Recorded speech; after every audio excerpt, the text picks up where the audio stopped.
McClellan, usually a slow, cautious fighter, confident because he had Lee's battle plans, moved boldly towards Sharpsburg.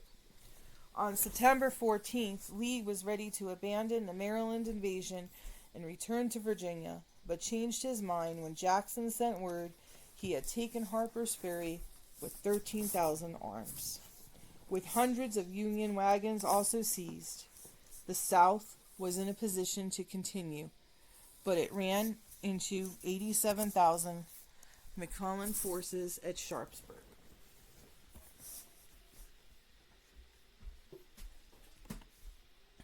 Lee's 41,000 troops, in poor physical condition and short of everything, clashed with the well-equipped Union forces in a long, bloody battle.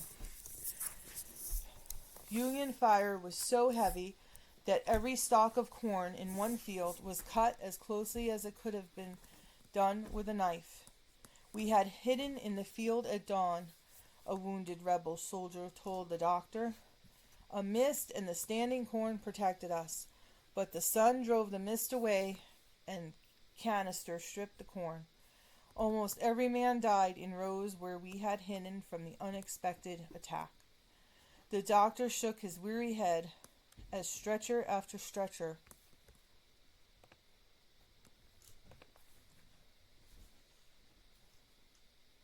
of hopeless cases came into the field hospital.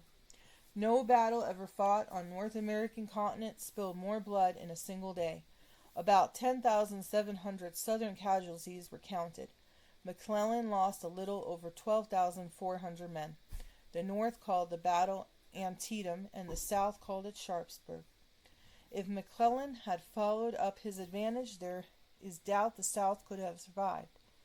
But Lee, often credited with uncanny ability to think exactly what his opponents were planning, reasoned that if the fiery-haired Union officer would not fight the next day.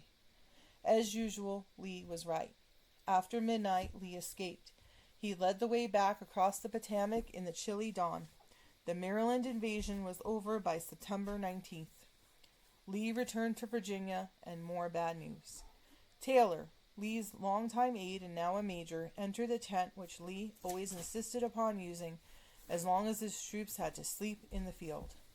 The general was looking over papers, reading from the stack of morning mail.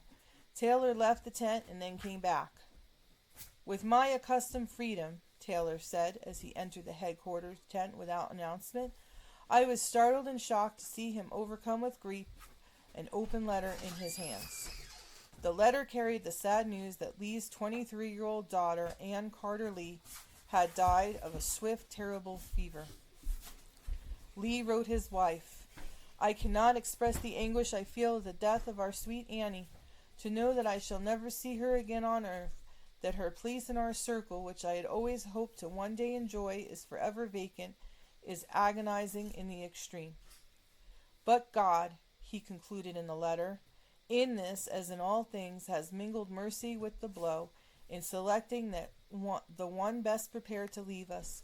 May you be able to join me in saying, His will be done." The North did not like the turn of the war. McClellan, Lincoln said, should have pursued Lee after Antietam instead of allowing him to escape. He again replaced McClellan, putting General Ambrose E. Burnside in against Lee.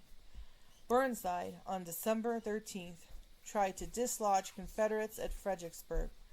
More than 12,600 Union soldiers fell to the somewhat more than 5,000 Confederates. "Our losses are so heavy it's nothing less than a massacre," moaned a Union soldier.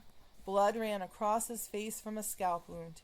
"Every officer in sight has been mowed down." In the battle, Lee looked down from a hill at the carnage below and said to Longstreet, "It is well that war is so terrible. We should grow too fond of it." As 1862 slid to a bloody close, Lee recalled the battle which had defeated Burnside.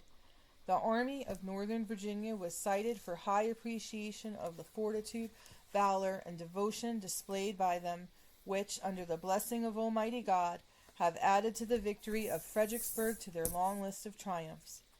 Lee was pleased with his troops, but Lee's gratitude was to him who hath given us the victory. Lee observed his second Christmas by inviting some officers into his tent. "Perhaps you gentlemen would like something to drink," he said. There was a teasing light in his eyes and a hint of a joke, for he knew some of them liked a little glass of spirits now and then. Several officers knew a demijohn had been brought to the tent of their non-drinking commander. Tin cups were handed to the men, who lifted the expected drink to their lips and tasted. Buttermilk. His 1862 letter to Mary was tinged with philosophy. What a cruel thing is war, to separate families and friends, and to mar the purest joys and happiness God has granted us in this world. Lee spoke of war as filling hearts with hatred instead of love.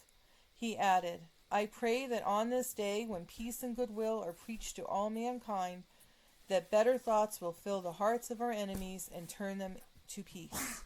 For Lee in 1862 had been as gloriously successful as 1861 had been bad. He knew the secret peace in his own life. Others marveled at this quality in him. But where was peace and goodwill for the country as 1863 approached? End of chapter 8.